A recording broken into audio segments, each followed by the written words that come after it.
Baik, kita sambung muka surat 132. 132 iaitulah mimpi sebagai hujah dan juga dalil. Ya. Sebelum kita nak masuk ni, saya nak sebut satu perkara yang juga berkait dengan akidah. Iaitulah bagaimana disebut kaedah berdoa yang baru diajarkan, iaitulah berdoa meminta kepada Allah Subhanahu wa taala. Kita berdoa minta kepada Allah. Ya. Ini yang kita amalkan, ya. Ini yang kita amalkan. Tetapi ada satu yang baru diajar, yaitu kita diajar supaya berdoa kepada malaikat Jibril. Ya, kita diajar supaya berdoa kepada malaikat Jibril. Nanti malaikat Jibril akan berdoa kepada Allah untuk kita. Ya. Jadi selama ni kita terus kepada Allah. Dan sekarang ni kita ada station dulu, minta kepada Jibril, nanti Jibril akan minta kepada Allah Subhanahu wa taala. Ya. Pernah dengar kaedah ni? Ini kaedah baru, kaedah baru. Saya tak tahu sebab apa, tetapi mungkin wallahu a'lam, mungkin kerana kita ni banyak dosa. Siapa sini tak ada dosa? Semua ada dosa. Bila ada dosa tu tak berapa nak makbul doa kita. Jibril ada dosa tak?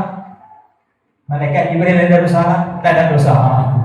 Jadi bila kita minta malaikat Jibril tak ada dosa, Jibril akan doa minta kepada Allah. So cepat makbulnya. Yang kedua, mungkin saya tak tahu sebab apa, tapi mungkin kita ni jauh daripada Allah. Rohani kita jauh, dosa kita banyak, hati kita jauh daripada Allah, rohani kita jauh daripada Jibril tak ada dosa, rohani dia, dalaman dia dekat kepada Allah Subhanahu wa taala, ya. Jadi ini satu bentuk doa yang baru, iaitu berdoa meminta kepada Jibril, ya. Apa masalah dia? Masalah dia ialah Allah suruh kita doa minta kepada Allah. Ud'uni, doalah kepadaku. Wa qala rabbukum ud'uni, dan Tuhanmu berfirman, doalah kepadaku, kepada Allah. Mana minta terus kepada Allah.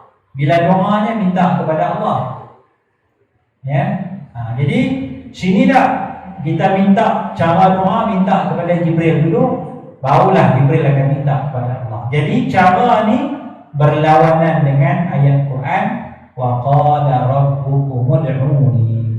Ya, Allah suruh minta doa terus kepada Allah Subhanahu wa taala. Berbeza kalau kita minta tolong. Kita minta tolong lain. Minta tolong, katalah Jibril datang depan kita.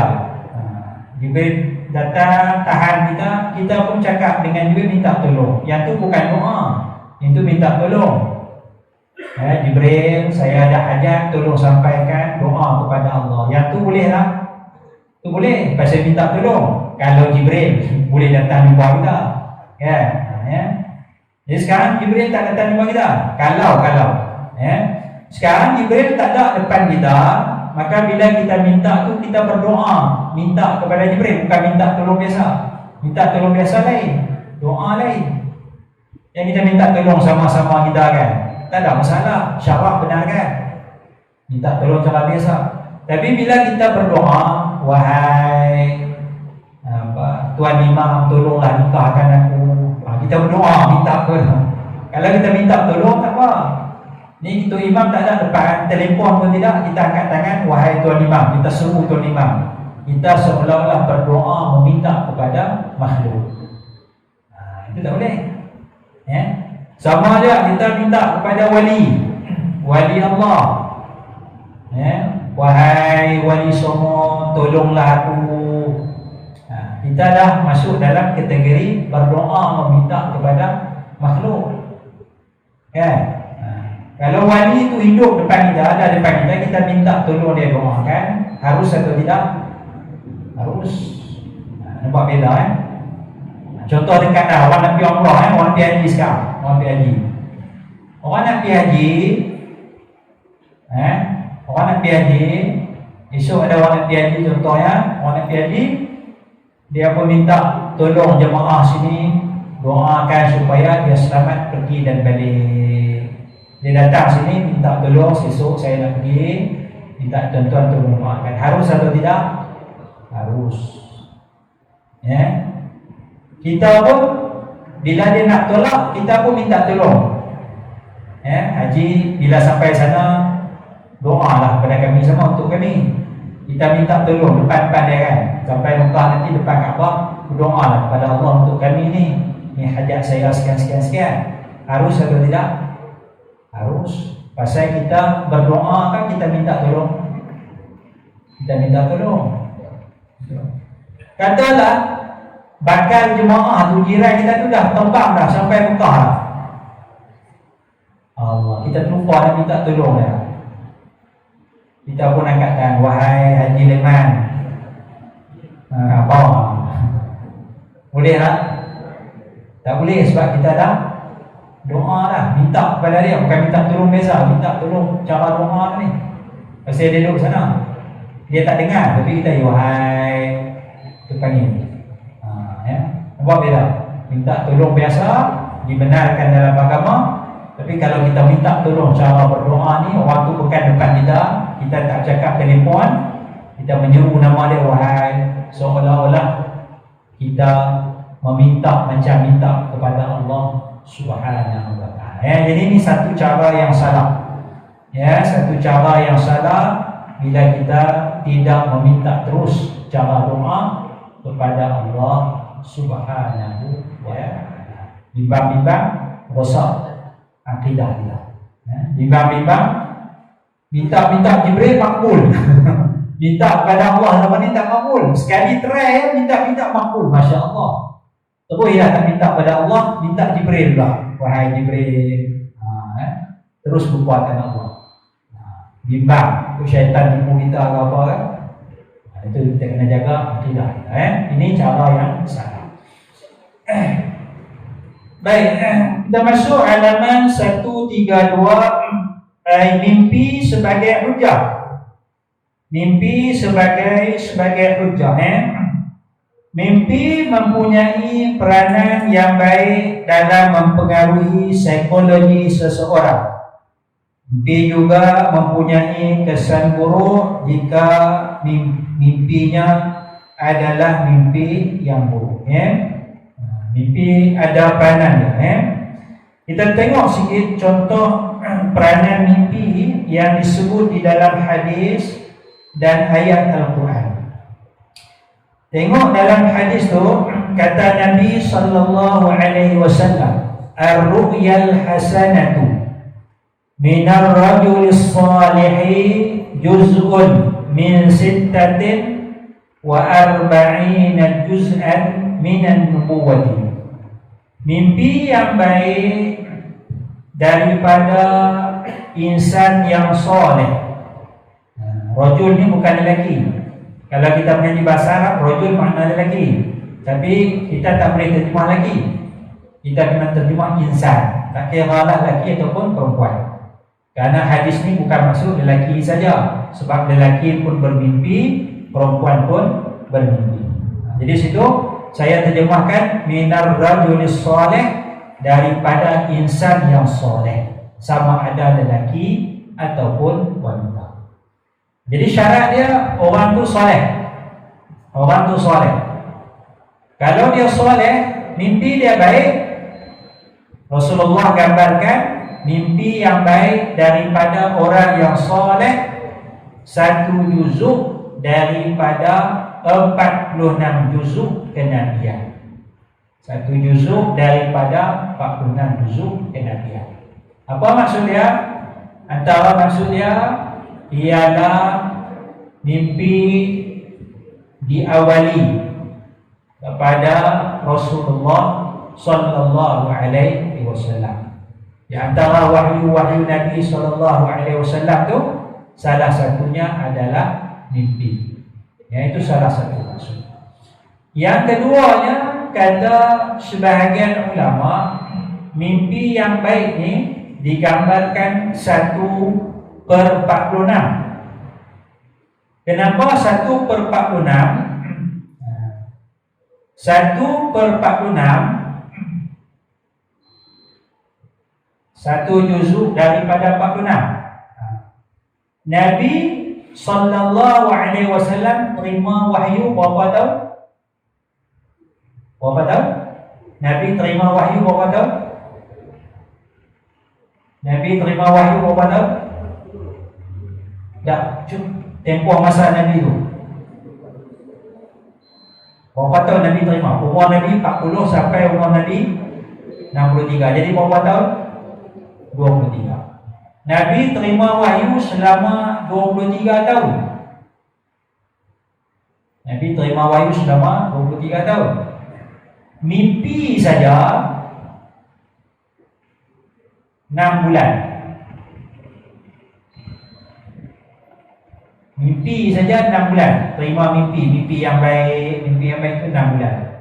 Nabi mimpi, esok tengok berlaku semua. Nabi mimpi, Nabi tengok sebab mimpi yang baik itu berlangsung selama 6 bulan. 6 bulan per 23 tahun sama tak? Payah ni kalau ni pasal 1 bulan itu. 6 bulan per 23 tahun sama tak? Sama tak 1/46? Sama tak? Kalau setahun 1/23. Kalau setengah tahun 1/46. Betul tak? Jadi situ rahsia kenapa Nabi kata mimpi yang baik daripada adalah insan yang soleh tu 1 juzuk daripada 46 juzuk kenabian. Menggambarkan Nabi terima mimpi saja selama 6 bulan berbanding tempoh wahyu selama 23 tahun. 6 bulan per 23 tahun sama dengan 1/46. Itu antara maksud hadis Nabi sallallahu alaihi wasallam. Jadi maknanya hadis itu menggambarkan mimpi itu ada peranan.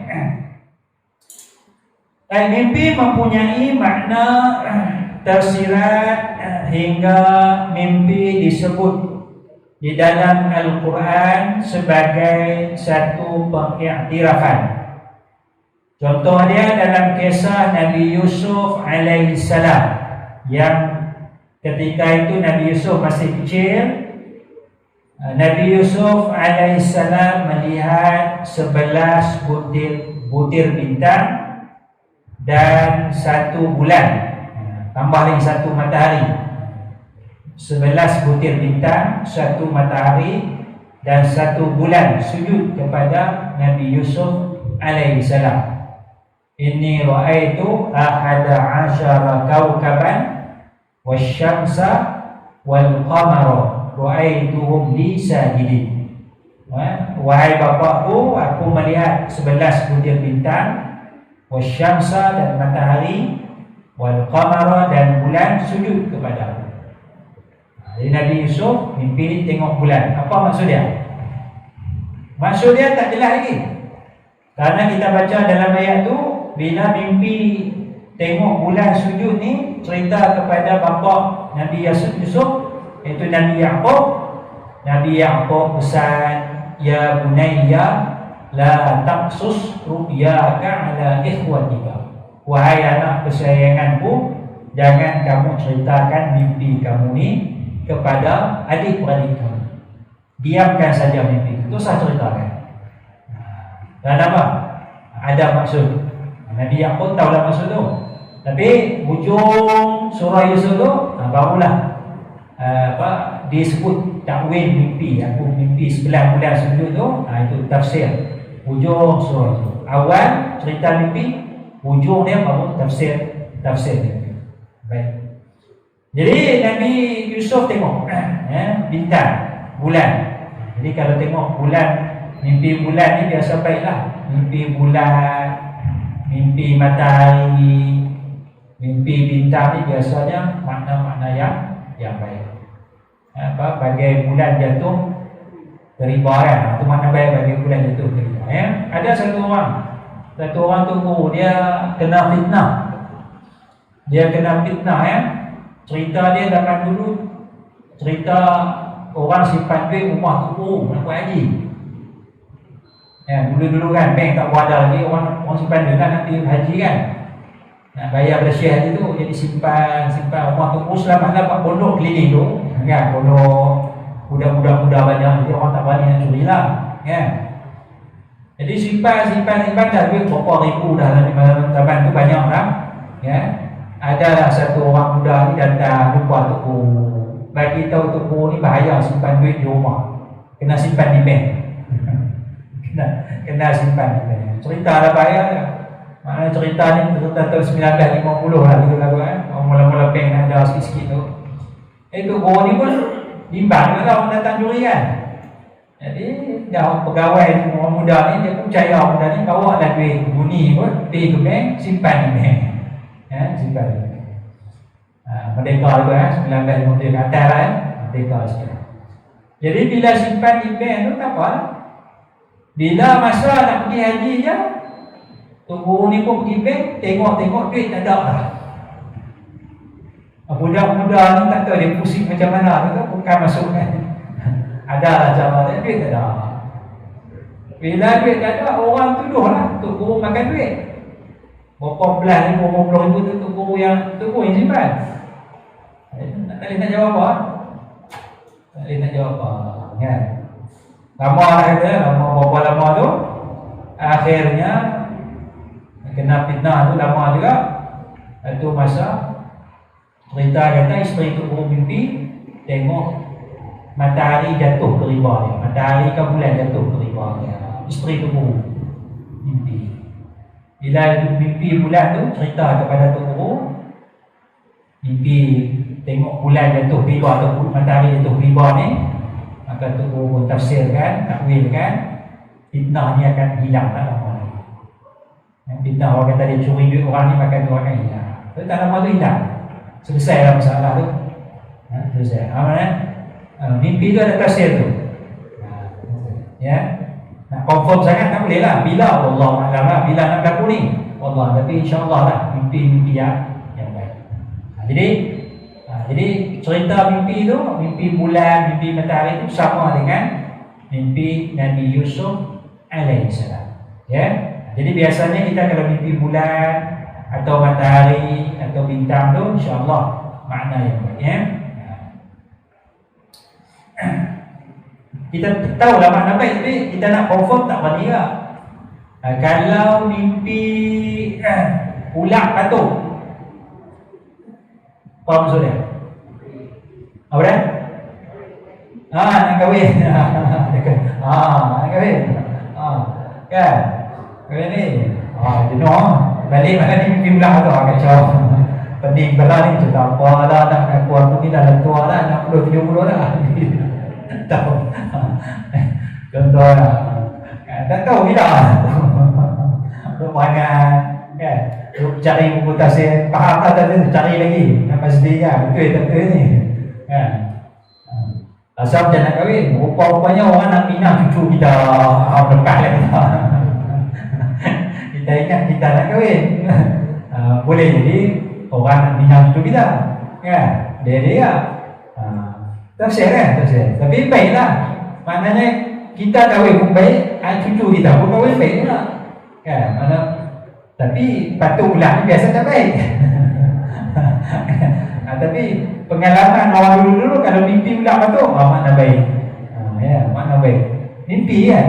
Dia tak boleh direct. Itu dia tersirat. Itu bawa maksud mimpi tu, dia tersirat. Macam Nabi Yusuf tu, dia mimpi tengok bulan bintang sujud. Bukan bulan bintang sujud tu tak. Adik-beradik dia hormat pada sujud pada dia tu. Itu tafsir dia. Dia tersirat. Dia nak takwil. Baik. Jadi Nabi Yusuf cerita mimpi, maka Nabi Yakub pesan agar Nabi Yusuf merahsiakan mimpi tersebut. Begitu juga kisah Raja Mesir yang bermimpi melihat 7 ekor lembu gemuk dimakan oleh 7 ekor lembu kurus.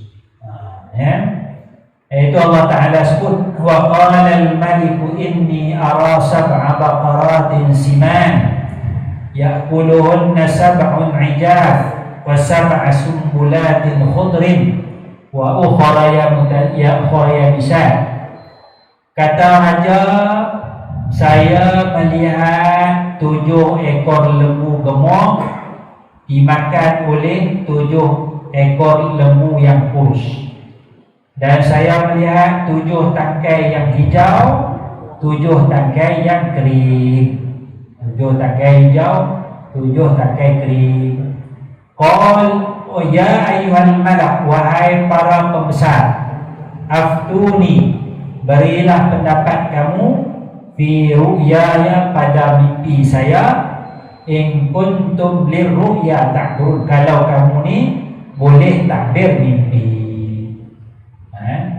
Allah rakamkan dalam Al-Quran. Dan kemudian Nabi Yusuf pun tafsirkanlah mimpi itu. Apa dia Nabi Yusuf tafsirkan? 7 tahun yang makmur, 7 tahun yang elok, nanti akan ada 7 tahun yang tidak elok, 7 tahun yang meleset ekonomi, kemarau dan sebagainya. Itu ditafsirkan oleh Nabi Yusuf alaihissalam. Baik, itu asas dia. Mimpi itu ada asas, ya. Tetapi yang kita nak waspadanya, bila mana digunakan mimpi ini sebagai dalil dan hujah dalam agama. Digunakan mimpi sebagai dalil dan hujah dalam agama. Contoh dia, kita patah balik yang oren tu, muka surat 132. Ada fahaman mengajar bahawa mimpi menjadi hujah syarak, sesuatu amalan disyariatkan kerana guru ajaran bermimpi berjumpa Nabi sallallahu alaihi wasallam, lalu Nabi memberikan amalan rahsia dan juga amalan yang khusus, ya. Jadi gunakan mimpi itu sebagai dalil, sebagai hujah. Ini masalah dia. Walaupun mimpi itu benar, tapi bila kita nak gunakan mimpi itu sebagai hujah dalam agama, dia ada masalah. Dia ada masalah, Contoh dia, contoh hadis, ya, hadis sesiapa malaikat, wa innal malaikata tastaghfiru li syaribil qahwati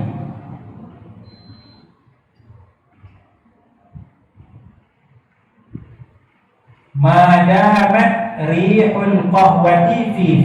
Dalam satu riwayat hadis disebut malaikat minta ampun kepada orang yang minum kopi selagi mana bau kopi itu ada di mulut. Itu hadisnya. Malaikat minta ampun kepada orang yang minum kopi selagi mana bau kopi itu ada di mulut. Siapa tadi lepas asar sebelum datang masjid ni minum kopi? Nak terima boleh? Jadi hanya semata-mata minum kopi, malaikat minta ampun. Fadilat minum kopi ni, fadilat minum kopi, ya. Apa lebihnya kopi daripada teh? Apa lebihnya kopi daripada air zam-zam? Apa lebihnya kopi daripada Milo? Apa lebihnya kopi dari susu? Ada tak hadis malaikat minta ampun kalau kita minum susu kambing? Ada? Saya tak pernah baca hari. Sedangkan Nabi sebut susu tu, kan, dalam surga sungai kopi ada. Tak ada. Dalam surga sungai apa? sungai susu, sungai madu, sungai biasa. 4 jenis sungai. Sungai arak, sungai susu, sungai madu, sungai biasa. 4 jenis. Dalam Quran.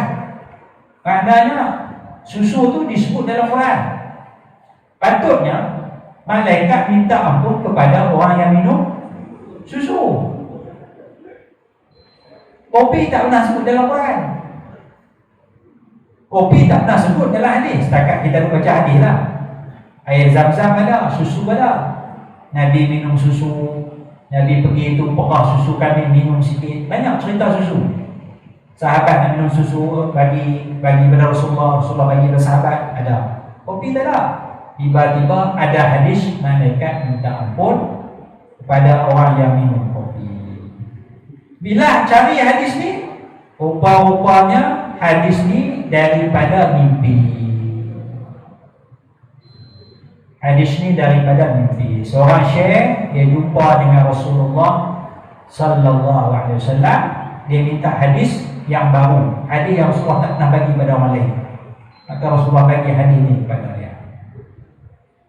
Maknanya dia gunakan mimpi itu sebagai dalil. Dalil agama dia benar. Ni malaikat minta ampun ni fadilat. Ni benda agama ni. Benda agama. Ni benda agama, malaikat minta ampun, benda agama. Dalil dia hadis yang dapat daripada mimpi jumpa Nabi sallallahu alaihi wasallam. Ini masalah. Masalah. Ya.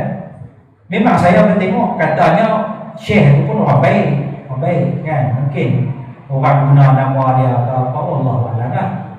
Ya, tapi kita bukan kira dia baik tak baik, kita kira agama. Kita kira bimbang disalah guna nama Nabi sallallahu alaihi wasallam. Saya pun tak tahu syekh itu nama apa, saya tak ingat, saya baca sekali juga tak boleh lah.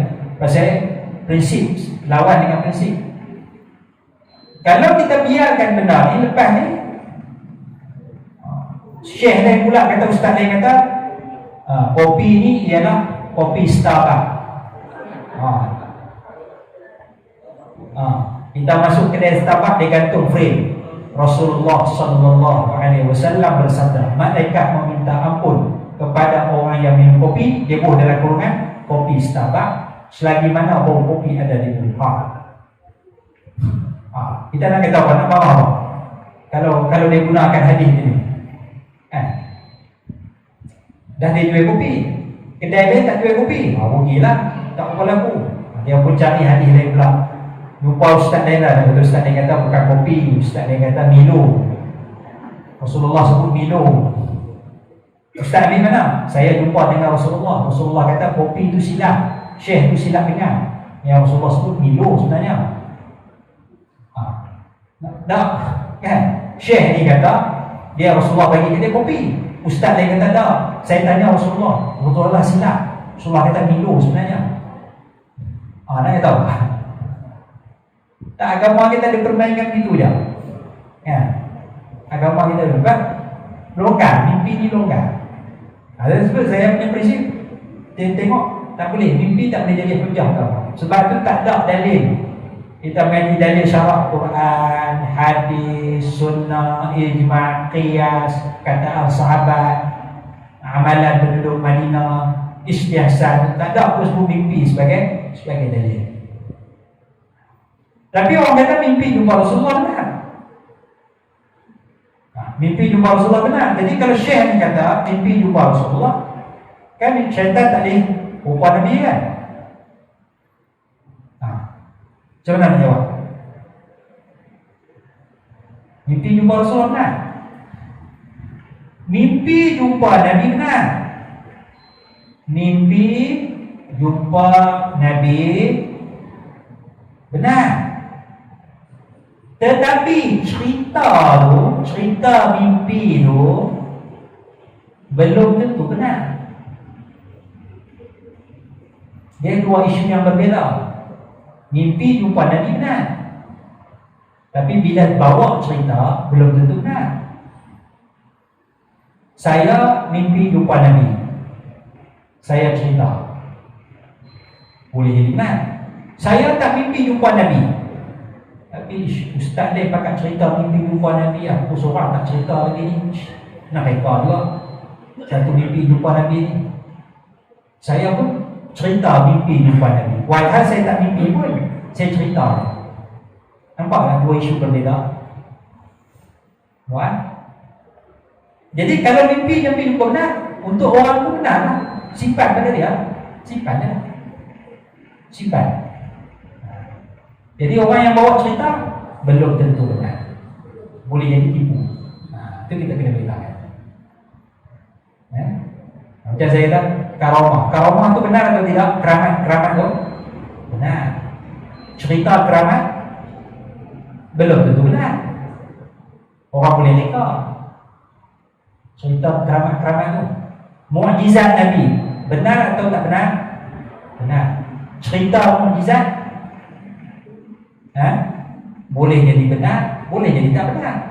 Cerita mukjizat, kita berikan mukjizat Nabi benar.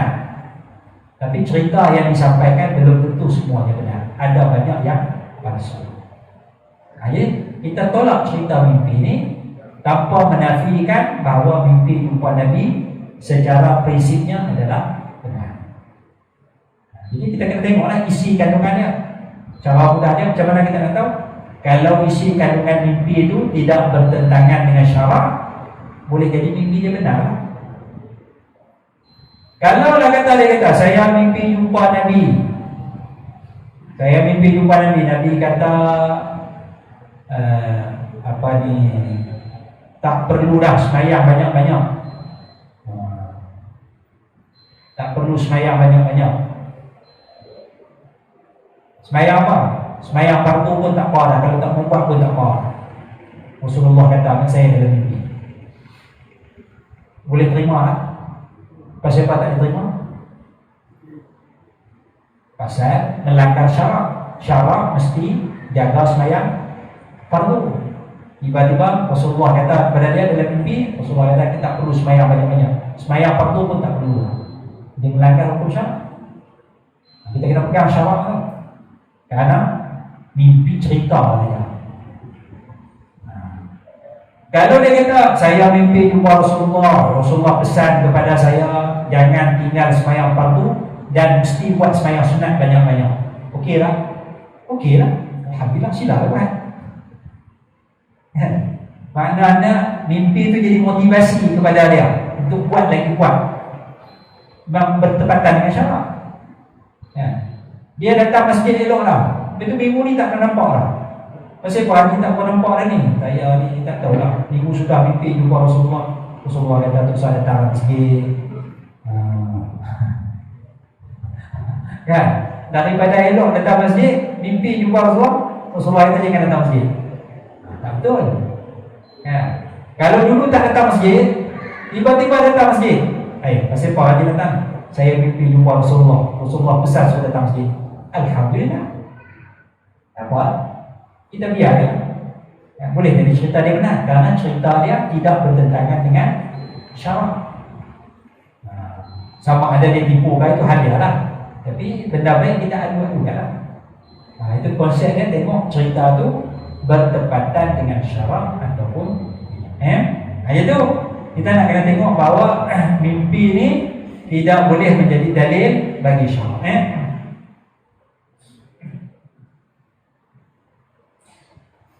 Baik, kemudian muka surat 133.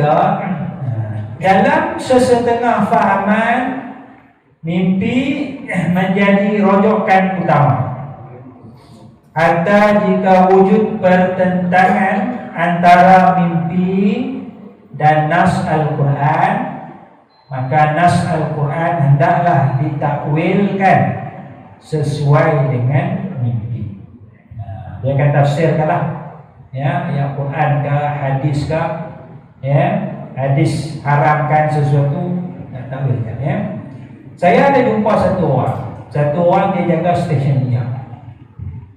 Saya duduk sembang dengan dia, sembang dengan dia. Dia kata saya dulu ikut satu ustaz. Ikut satu ustaz.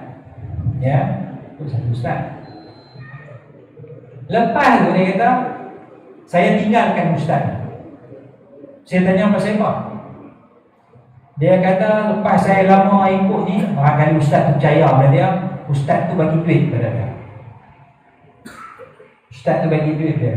Dia tanya ustaz nak buat apa duit ni? Ustaz tu kata beli nombor rekod. Ustaz tu suruh beli nombor rekod. Dia ikut lama lah, maknanya ustaz tu percaya hari ni boleh makan atau minggu dah ni kan. Tolong beli nombor rekod dia. Dia pun tak apalah dah. Tok Syekh dia, ustaz dia suruh dia beli ya. Dia beli bagi. Lepas tu dia tinggal tak mau ikut dah ustaz ni. Tak betul dah ustaz ni. Tapi saya yakin kalau dia berdialog dengan ustaz dia, ustaz, kenapa ustaz main nombor rekod, bukankah haram beli nombor rekod ni? Barangkali ustaz dia akan gunakan hujah takwil ayat Quran tu kan. Barangkali ustaz dia, barangkali lah saya ada, barangkali ustaz dia kata judi ni Allah haramkan kalau kita lalai. Kalau kita lalai tak ingat Allah. Tapi saya ni level wali Allah, saya tak lalai dah walaupun saya main judi.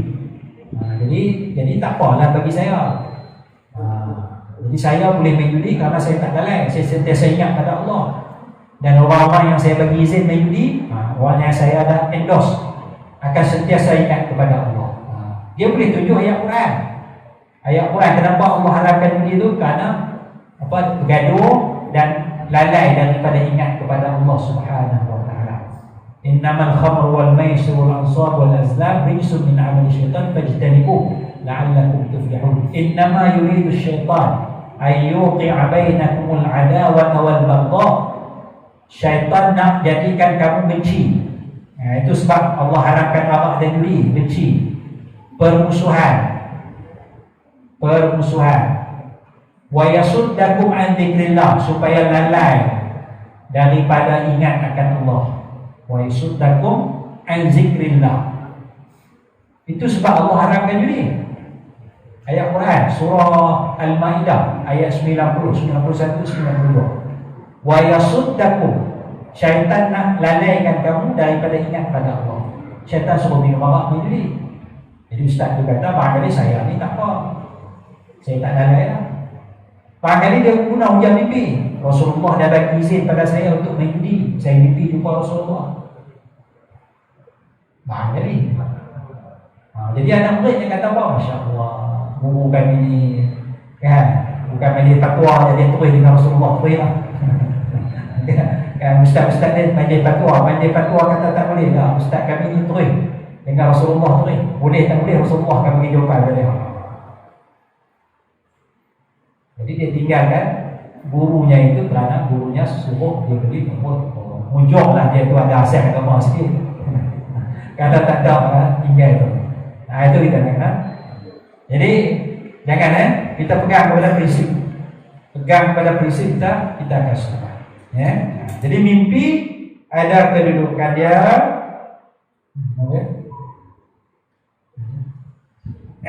Jadi kalau bertentangan dengan Quran, ya, kita kena pegang Quran, bukan pegang kepada mimpi. Ya, pegang kepada Quran, bukan pegang. Hakikatnya pahaman yang sesat tidak mampu mencari hujah mendalil terhadap sesuatu dakwaan berdasarkan hujah Al-Quran dan hadis. Oleh itu pahaman seperti ini terpaksa menanam pahaman agar menerima mimpi sebagai hujah. Ya, tanamkan pahaman mimpi sebagai hujah, apatah lagi mimpi tersebut merupakan mimpi guru yang terpelihara daripada dosa dan maksiat, jauh daripada godaan dan tipu daya syaitan. Sudah tentu mimpi terus daripada limpahan Allah Subhanahu wa taala. Ya. Ada satu kitab saya tengok tadi tu, anak saya tunjuk ni, kitab ni pengarang ni jumpa Rasulullah subuhkan kitab ni di sekarang Rasulullah yang sebut satu. Ya, ada satu kitab Arab. Jadi ustaz pada anak saya cerita ni, hebatnya kitab ni kerana pengarang dia terus dengan Rasulullah kan. Memanglah yang karang tu orang soleh lah. Tapi saya dah pada anak saya, tak apalah. Ya, patutnya mimpi yang ulama ni simpan dalam pusat-pusat kan. Pasal boleh disalahguna. Boleh disalahguna. Jadi karang kitab sudahlah. Karang kitab. Tu salah kata Rasulullah yang Rasulullah tu suruh tulis sebiji macam ni. Ya. Saya karang kitab ni juga kerana Rasulullah suruh dalam hadis sekian-sekian. Macam Imam Nawawi buat hadis 40. Kenapa? Kerana Rasulullah kata siapa yang hafal 40 hadis bagi umat. Jadi Imam Nawawi buat 40 hadis. Saya pun ambil semangat hadis Nabi itu, saya tulis 40 ciri. Ya, banyak lagi tapi ambil 40 lah. Dan ambil berkat bilangan 40 yang disebut dalam hadis, bukan dalam mimpi, dalam hadis Rasulullah sallallahu alaihi wasallam. Ya. Jadi itu kita jaga-jaga supaya kita tidak disesatkan. Wallahu a'lam wa a'lamu bis-shawab. Subhanallah.